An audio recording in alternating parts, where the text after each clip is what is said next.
প্রথম হবে, যেহেতু আমি দেশের বাইরে ছিলাম আর আমি পড়াশোনার জন্য দেশে আসছি, তো সেই ক্ষেত্রে এই ফার্স্ট মুভি হবে আমার শাকিব খানের।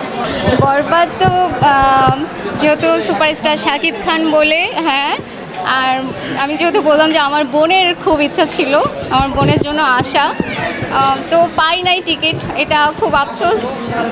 হয়তো বা একদিন আগে যদি কাটতাম তো মূলত হয়তো বা পেতাম। আমার পছন্দের নায়ক শাকিব খান, বাট সিয়াম আহমেদকেও ভালো লাগে।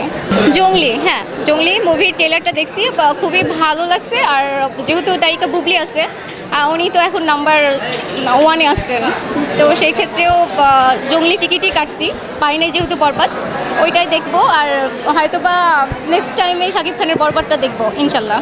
আগের যেগুলো মুভি ছিল ওগুলো তো কখনো আমি দেখিনি ছোটো থেকেই, বড় হওয়ার পরে যেগুলো দেখি সবাই ভালো করতেছে, আমার কাছে সবাইকে ভালো লাগে, সবার অ্যাক্টিং আস্তে আস্তে ডেভেলপ হচ্ছে, তো আমার এটা ভালো লাগতেছে।